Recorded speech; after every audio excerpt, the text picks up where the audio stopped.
I was incredibly excited for Hitman 3. I have over 80 hours in 2 and was ready for even more well-designed levels and epic assassinations. Unfortunately, what we got was a disappointing failure of a finale. Let's start with what I think is the game's biggest failure: the lack of mission stories. This rebooted Hitman trilogy is based off of replayability.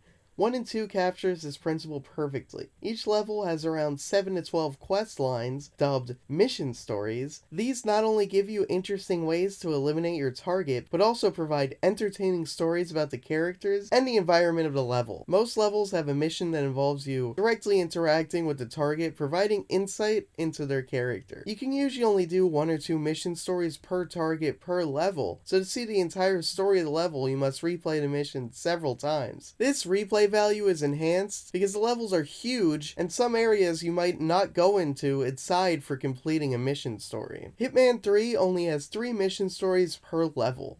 Since the most missions have 2 targets, if you do a mission story for each of them on your first playthrough, you'll have already seen 2/3 of the mission stories. The levels are also less alive and interesting. In Hitman 1, there was a level that includes a mansion, an underground research facility, and a large town square filled with shops. In 1 and 2, most levels are like this and include a variety of locations. Entire levels in Hitman 3 feel like they would be sections of 1 and 2, as opposed to having a mansion, an underground drug lair, and a town, and a jungle all in one level. We have just a mansion. And before you guys go in the comments and go, actually, Dartmoor Manor is larger than the mansions in Hitman 1 and 2, yes, the hallways in Dartmoor Manor are very large. The functional amount of rooms are basically the same. If the minuscule amount of mission stories and the paltry level design wasn't bad enough, 2 of the 6 levels have no mission stories at all. That's 1/3 or 33 1/3% for all you math nerds. So what we are left with is levels with very little replay value. The story itself only takes about 3 to 6 hours to complete, so a lack of replay value hits this game harder than most. Other than these issues, the gameplay is largely the same. Uses disguises and tools to interact with your environment and assassinate your targets. The core gameplay is still very fun, and some of the few mission stories are interesting.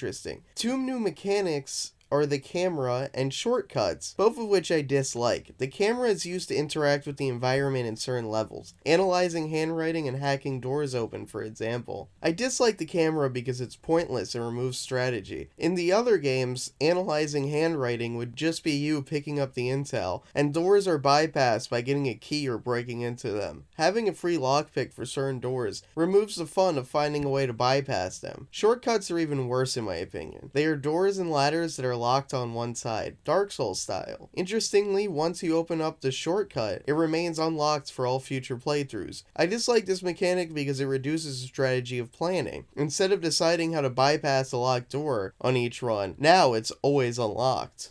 The graphics in this game are great. The locations are beautiful and the people look detailed. There are issues with animation, some of which are in cutscenes. People speaking with their mouths closed, faces clipping through masks, and drinking from a cup that's nowhere near your face are noticeable blemishes, but they don't take away from the experience. What does take away from the experience is the cutscenes. For some reason, all of the pre-rendered cutscenes have a weird soft filter on them that is reminiscent of cutscenes on the Xbox 360. I think it's the only game where the in-engine cutscenes look way better than the pre-rendered ones. Even with these flaws, the graphics are incredible. One thing I have no complaints about is the soundtrack. It's both intense and grand scale, making the big moments bigger and the intensity of hiding and planning higher. The music always seems to fit the actions happening on screen, and leads to a very cinematic experience. Let's talk about the elephant in the room, the trash DRM. This is a single-player game that requires you to have an internet connection to access a lot of the content, including certain game modes. Saves are separated whether they are online or offline, and unlocking new equipment and options for levels are only available with online saves. Always online DRM is annoying enough, but it's made worse when the servers don't work. Every 12 to 15 minutes your game will be interrupted because you disconnected from the server. Most of the time this is a momentary annoyance and you can reconnect.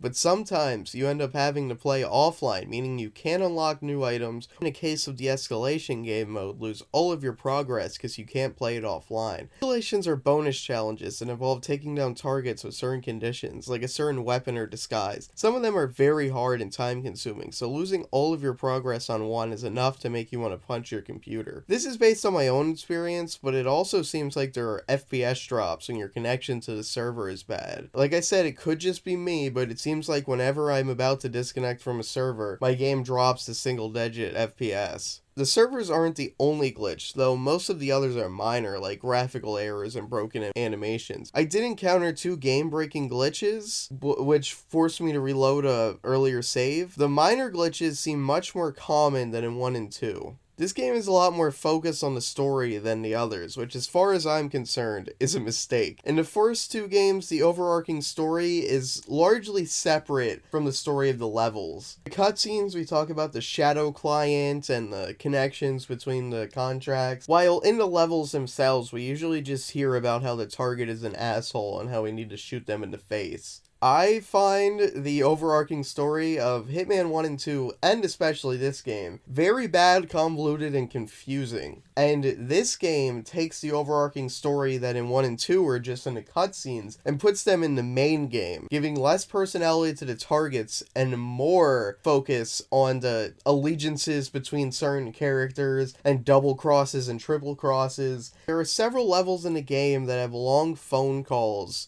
between Agent 47 talking about, like, allegiances and shit, and I could just not give a fuck. If you like the story of the Hitman games, more power to you. I think it's terrible and bad, and wish the story of the levels would just focus on the targets again, but again, that's just a personal preference. Final thoughts and conclusion. For me, this is one of the most disappointing games in recent memory.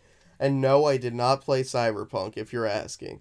I was incredibly excited for this game and incredibly let down. The game lacks the replay value of the previous games, and all of its new mechanics only serve to make the game worse. 47's new face looks dumb, and for some reason, the grand finale to this stealth trilogy is you walking in a straight line on a train shooting people in the face. No stealth, no infiltrations, just you, straight line, shooting people in the face for 20 minutes. It's a finale that is more fitting to a game like Uncharted or Tomb Raider than Hitman. I theorize the reason this game is so bare bones compared to the others is the inclusion of VR on PlayStation 4, which surely took a lot of development time and called for changes in the structure of the mission stories and other gameplay elements. I do not recommend this game. Maybe it'll have some worthwhile DLC eventually, but don't buy it unless it's like $20. Instead, buy Hitman 1 and 2. On the Epic Game Store, they are on sale for like $15 for 1 and $20 for 2, which is combined less than Hitman 3. So buy those instead. See you next time and bye-bye. I can't wait for all these comments to call me a fucking idiot.